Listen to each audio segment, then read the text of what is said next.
Thank you so much. I'll just take references to what various other leaders here have already spoken. Dr. Santosh and Dr. Raman, both of you all mentioned, many times parents come and they're like, they want flexibility in fee payments, right? Let me give you what we actually do, right? Consider a farmer, consider a kirana store owner, consider a businessman, or consider a professional employee, right? They want to send their kids to the best possible university that they can aspire for, right? Now most of the leading universities in the country, the good one, almost most of the private universities, even the government universities, annual fee, let's say, of 2 lakh rupees, 4 lakh rupees, 6 lakh rupees, right? The university says, okay, you pay us every year at the beginning of the year. Now this farmer, this kirana store owner, this small and medium businessman, this professional, they don't necessarily have that 4 lakh rupees or 2 lakh rupees in their bank account at that very moment.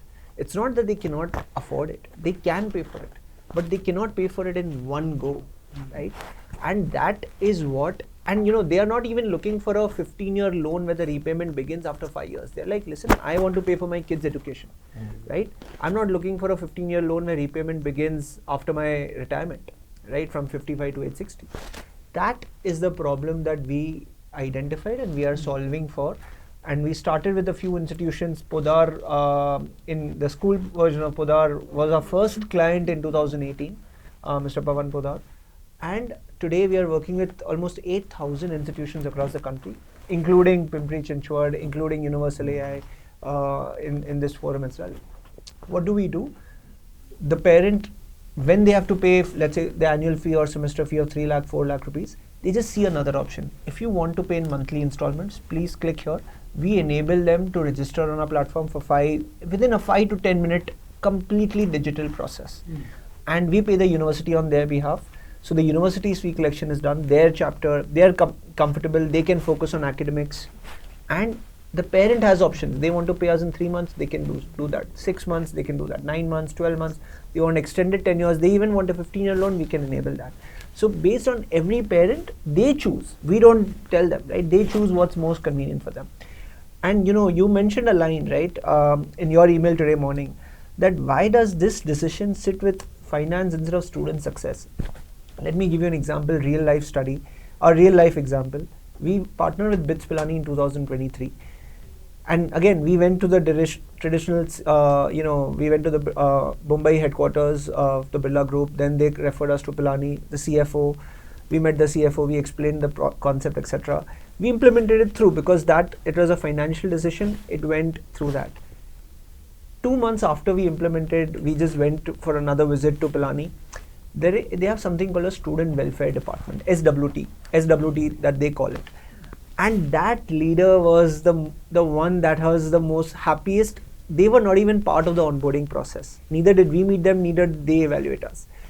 And those were the biggest beneficiaries, because what they told us is, students, of course, BITS Pilani, very elite students, best, very meritorious students, but they don't want to pay that, or they could not pay that 3 or 4 lakh rupees in one go, and they're still collecting semester wise, right? Not even full year's fee. So they're collecting in semester.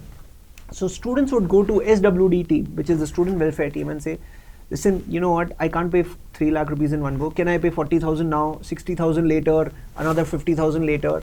And it would be very, very complicated and awkward for them to, because obviously sometimes those installments get missed. You have solved their pain point. Exactly, right? And they told us, and the point that you mentioned, they were not even part of the evaluation process, right? So absolutely, so you're also carrying the risk. Of course. You're also carrying the risk, but you are making it convenient that you need not go around a bank and with all the documentation. It's all digital. It's 5-minute online process. And the fees is paid. Fantastic. And I've already told you to meet my finance officer. 100%. Something which is very Today, important. even IIM Ahmedabad, which is the most elite, government institution in the country, is now saying we want to do this, and they partner, right? So I just wanted to share one more point. I know we have a very big paucity in time relating to AI transformation and what we have learned as a private enterprise in AI transformation. One thing that, AI is a big, big deal. 2-3 points I want to make here. One, Dr. Simon mentioned, you're not going to lose your job to AI, but you're going to lose your job to the person who uses AI very well. That hit the nail on its head, right? Now, and I'm not exaggerating, and a person in our team who's using AI well is 10x. Absolutely. 10x of somebody who's not, right? How do we enable or encourage this transformation?